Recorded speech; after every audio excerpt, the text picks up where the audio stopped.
Fatima just We're going to pivot back over to COVID-19, the vaccine rollout for young kids. It is ramping up now that they're eligible for the shot.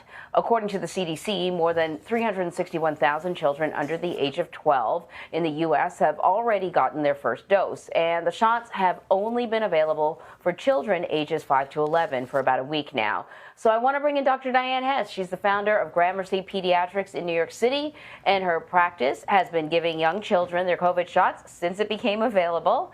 Thanks for joining us again, Doctor. Your office has been administering these shots for almost a week now. What's the demand been like? Well, we booked every shot that we had.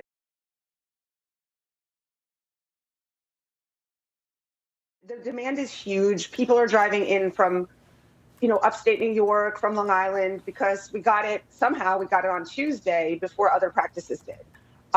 We can't make any more appointments because we ordered 500 shots. We only received 300 shots, and every single shot is accounted for with a patient. And we called to confirm every one of them. I wrote letters to the city immunization registry. We sent emails. We called. They cannot tell us when any more vaccine will come, and we can't book any more appointments. So I kind of feel like we were misled that there's going to be this huge supply. Yeah, it's so interesting to me, Dr. Hess, because and the mayor, New York City Mayor Bill de Blasio, was specifically asked about that because turns out that there is a shortage at schools. Demand is greater than anticipated. I find that remarkable, given that we've spent the last year, ever since the vaccines became available, encouraging everybody to get vaccinated. And so, if the message is seeping through, that's good, but the government should be prepared to handle the enormous demand. And you're saying that you're not even sure when you're going to get your next batch. No. And we had a patient yesterday who called. She was so upset, a mother, because they wanted to do it at the public schools. So she could do it, the child could do it with all her friends. It was like a very big rite of passage. I thought that was amazing. The mom waited at the public school for 4 hours. And then they were told there was no vaccine left. And after 4 hours, they only administered 50 shots. There's a lot of paperwork and a lot of registration process. So it's not easy. Like, we worked the whole day on Saturday. We had 4 vaccinators. We only gave 66 shots. And we worked the whole entire day. Wow. Mm-hmm. So let me just hit you with some of the questions that parents may have. We know that some adults experience side effects after getting the shot. Have you noticed any side effects with your young patients? No, I haven't had one phone call. So far we've administered 152 vaccines, I believe. We haven't had one phone call. We had some parents who we saw, like maybe the next day with the second child to get their shot, or they came in for another reason. They're like, oh, maybe a sore arm. I have an anecdotal, a friend whose daughter vomited once that night, woke up the next day, was fine. So don't even know it was related. And I had a child yesterday who came in and he was telling me all these symptoms he was having, and he thinks it was from the COVID vaccine. And I'm like, I really don't think it's from the COVID vaccine. He's like, it sounded like everything on the news. He's 11. He had strep throat. So, I mean, nobody's had any COVID-related complaints.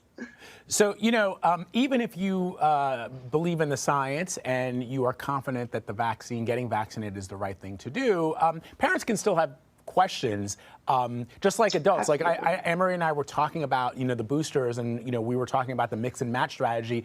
And, every doctor I've spoken to has said, Vlad, you can get, if, I got the Pfizer shot, I can get the Moderna booster, it'll work just fine. But you still, you go into the doctor's office and you're like, I still have these questions, even though I'm here, I'm ready to get the shot. What kinds of questions are you hearing from parents, even if they're bringing their children in to get vaccinated? They may ask questions about side effects, or they may just get that one last moment of reassurance that everything's okay.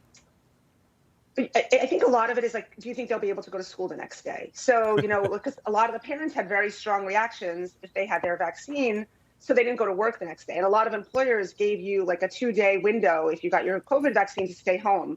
So I think a lot for the parents is like, I have to go to work now. I'm finally back to work. Do I have to plan for a babysitter or alternate care because my child's going to be sick? Maybe a little bit about arm swelling, a bunch of questions about food allergies and the vaccine, but we know that that's not a contraindication. I think the biggest thing for pediatrics is the kids already have a cold.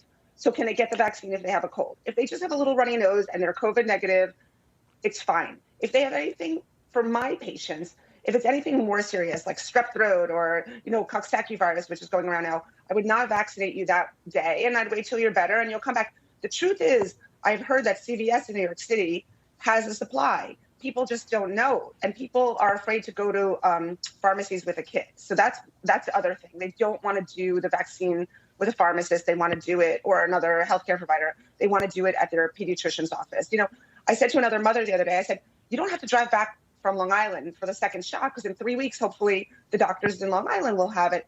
And she said, no, this place brings us joy. I almost cried. She's like, it brings us joy, so we want to come back here for the second shot. That's got to be the greatest feeling as a doctor, right? I mean, like that a patient wants to come back to you because, yes, you can get the shot anywhere, but you are the X factor in all of this. That's really cool. Yeah. So let me ask you about this. First Lady Jill Biden and the Surgeon General visited a school in McLean, Virginia yesterday. It's part of the White House's push to get more children vaccinated. Play a little bit of sound from that. We're asking parents to be careful about where they get their information from and to seek answers to their questions from credible sources like their doctors, children's hospitals, their local departments of health, and the CDC. I can't promise you that the dangers of this world will become any less frightening. I mean, just wait till your kids start driving. But with this vaccine, we can take away at least one of your worries, a big one.